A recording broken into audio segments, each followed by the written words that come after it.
आंबा उत्पादक शेतकरी प्रचंड अडचणीत आलेला आहे। हवामान बदलामुळे आंब्याचा तोरगळ आणि आंबे जी लागलेले आहेत ते आंबे सुद्धा या ठिकाणी गळलेले आहेत। आपण आता एका आंब्याच्या बागेमध्ये आहोत आणि आंबा उत्पादक शेतकरी जे आहेत त्या शेतकऱ्यांनी जीवापाड जपलेली ही बाग आहे। मात्र ऐन सीझन मध्ये हा फटका त्यांना बसलेला पाहायला मिळतोय। आंब्याची गळ सुरू आहे आणि तौर सुद्धा मोठ्या प्रमाणात सुरुवातीला गळलेला आहे। शेतकऱ्यांची मागणी आहे की ह्याचे पंचनामे करून मदत दिली पाहिजे। अशा पद्धतीचं शेतकऱ्यांनी धाराशिव जिल्ह्यातील कलेक्टर जे आहेत त्यांना निवेदन देखील दिलेलं आहे। आता आपल्या बरोबर शेतकरी आहेत, नेमकं त्यांची मागणी काय आहे आणि अडचण काय आहे आपण जाणून घेऊयात। काय परिस्थिती नेमकी? आंब्याची गळ सुरू आहे, तौर पण गळलेला होता। मी अरुण माळी, अंजनसोंडा, तालुका भूम इथला रहिवासी आहे। माझ्याकडे 2 एकर आंब्याची बाग आहे। आज 4-5 वर्ष झाले मी आंब्याची बाग ट्रॅक्टरच्या पाण्यावर झोपली। आता यंदा बोर घेतला होता, खर्च भरपूर केलता आणि तौर बी भरपूर लागला, पण या निसर्गाने तौर बी सगळा गळाला आणि जी राहिले आंबे कैऱ्या ते बी गळायला लागले ते। तर शासनाने याचं पंचनामे करावेत आणि थोडी शासनाला आपलं शेतकऱ्याला मदत करावी असं आमचं म्हणणं आहे शेतकऱ्याचं। खर्च तर झालाय भरपूर आणि उत्पन्न तर काहीच नाही।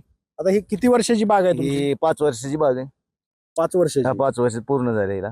आणि प्रत्येक वर्षी किती खर्च होतो ह्याला? आता ह्या 2-3 वर्षातच जास्त खर्च आहे, सुरुवातीला नसतो लय खर्च। बर. तर 50 ते 60-70 हजार रुपये खर्च येतो फवारणीला। आणि आता हे फवारण्या पहिलंच वर्षाचं फळ आहे का? पहिलेच वर्ष आणि असं झालंय? गेल्या वर्षी थोडं होतं फळ, हा. पण हे खर्चातच गेलं समजा। पण यंदा जरा बरं होईल म्हणलं, पण ती काय नाही, गळच व्हायला लागली जास्तीत जास्त। काय करावं मग आता काय तुम्ही मागणी काय तुमची? त्याच्यानं शासनाने काय पंचनामे करावात आणि थोडी मदत द्यावी काहीतरी, ही मागणी आहे. ही मागणी आमची, दुसरं काय नाही। म्हणजे तेवढा आपला खर्च तरी निघेल, औषधा पाण्याचा, खताचा। असं हे आंबे असे गळतात? हे असे गळत येतात।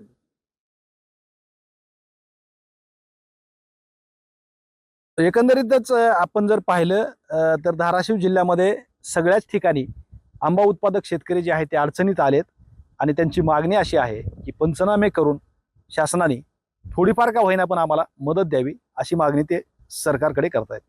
श्रीराम क्षीरसागर, TV9 मराठी, धाराशिव।